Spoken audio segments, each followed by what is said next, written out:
That is the thing that I want to press upon. They're going off of religious texts, which we know about 80% of religious texts are completely bogus and don't really have any historical significance whatsoever, and saying that this is what happened. So you have a lot of religious people who are running around that honestly believe this shit happened, when in reality there's nothing that actually backs up what they're saying as being true, you know. And that's basically just saying it like it is. It's the truth. I've been doing a lot of reading and not really uh, doing the whole untethered part of the show, which is where I just come out and I say it. It's the truth. There's nothing that oh, there's not there's very little evidence, is what I'm saying, that any of the stuff that relates to Moloch is actually true. They're going off of biblical verses that aren't even verified archaeologically. And I don't give a shit what you think about. If you think freaking your faith is all you need, well, go ahead, believe that shit, okay?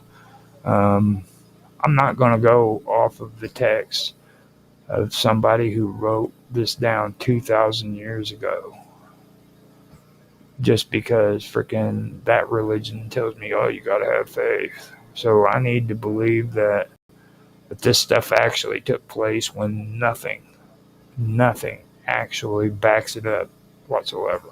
I'm sorry, it's just not going to happen. If I found, that this site was here and it was written in the Bible, then that's cool. I understand that actually did take place.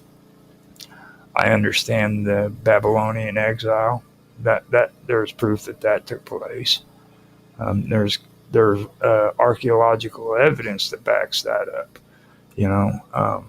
But a lot of this stuff, no, it's just complete garbage.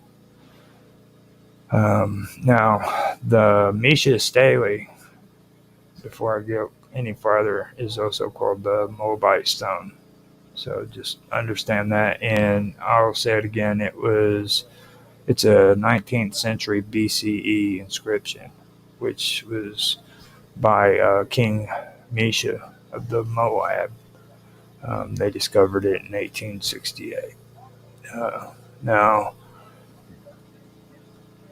the Bible mentions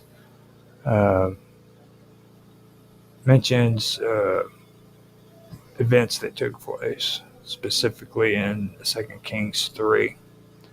And the Stele records Misha's victories against Israel and his devotion to Chemosh, the national gods of the Moabs. And that is basically what it comes down to when I am discussing what was it? I forgot what line I was on. But anyhow, the line that I just discussed. So after that, what I want to do is talk more about lines 12 through 14 of the Misha Stele, the Moabite stone. Now, this is in the middle section of the Stele, particularly lines 12 through 14, where Misha describes how he captured cities and dedicated them to Chemosh. This is where the interesting stuff gets into that I was talking about. Now, the translation of lines 12 through 14 is reconstructed text. And it says, and Chemosh said to me, go to Nebo against Israel. And I went by night and fought against it from the break of dawn until noon. I took it and slew all of them, 7,000 men, boys, women, girls, and pregnant women, because I had devoted them to Ashtar Chemosh. Now, Ashtar is Ishtar, just so everybody knows. Ashtar Kamesh. So that is a deity that is probably mixed with Kamesh, part of Ashtar associated with them. So um, the key interpretations of these lines is first the divine command from Kamesh. Okay, Misha claims that Kamesh ordered him to attack the Nebo, a city, attack Nebo, a city controlled by Israel. Now, this portrays Kamesh as an active war deity, similar to Yahweh's role in biblical conquests. Um, After that, we go to Hiram, which is total destruction. That's devoted to Kamesh.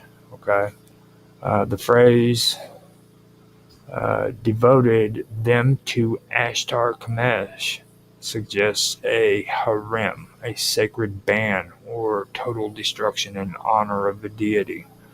This term is used similarly in biblical Hebrew, for example, in Joshua 6:17 regarding Jericho.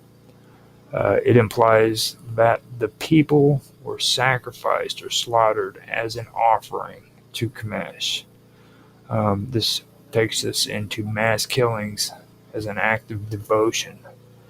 Now, Misha states that he killed 7,000 men, boys, women, girls, and pregnant women. This mirrors the kind of sacred warfare and divine vengeance seen in parts of the Hebrew Bible. That would be found in 1 Samuel 15:3, where Saul is commanded to destroy the Amalekites. While it does not explicitly mention child sacrifice, the act of devoting people to a deity is suggestive of ritual slaughter. So now you have Kamesh's dual nature, the warrior and religious figure.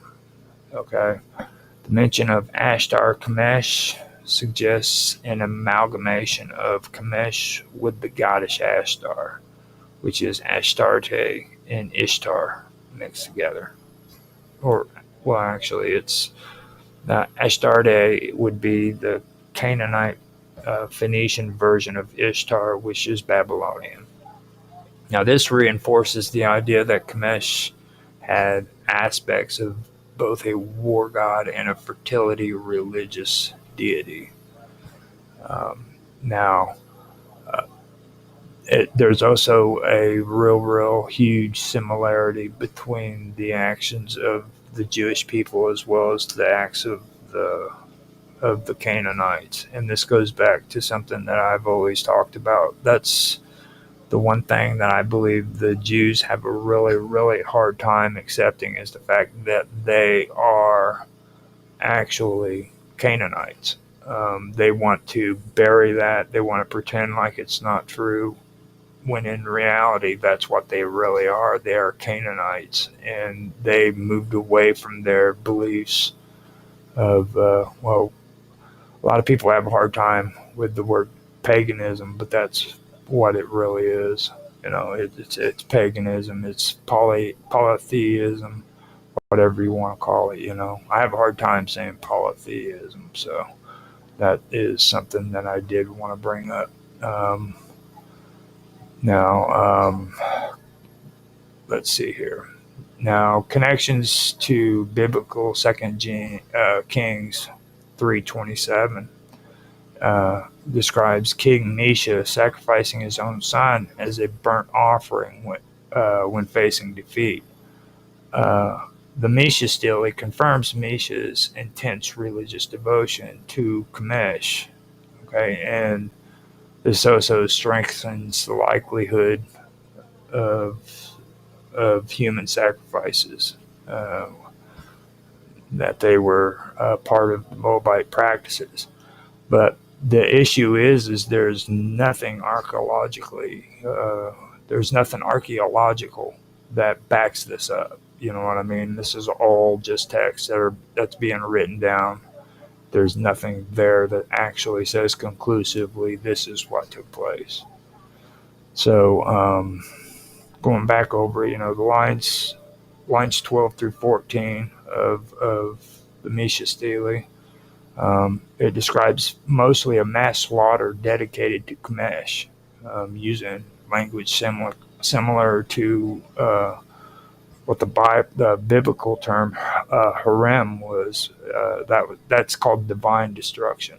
So the Jews believed that you could go into cities and destroy entire freaking cities and murder everybody inside of it, and they called it divine destruction.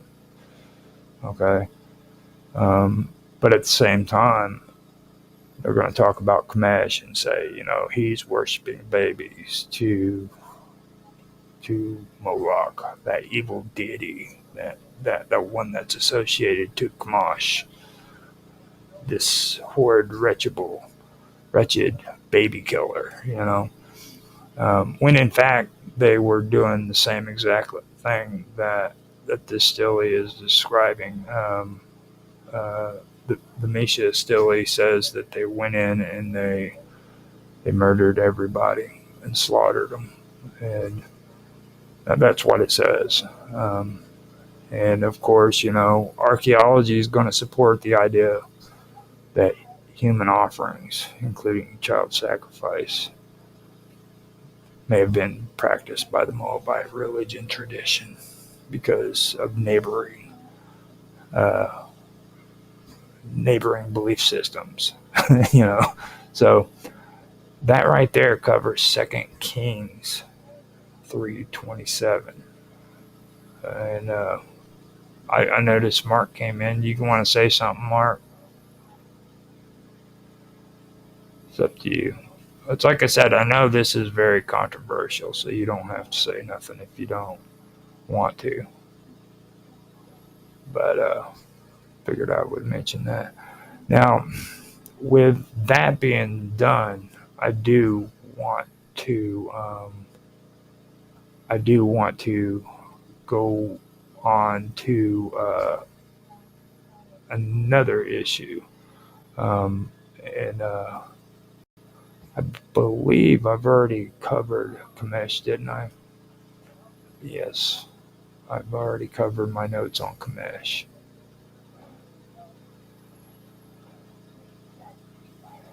Now,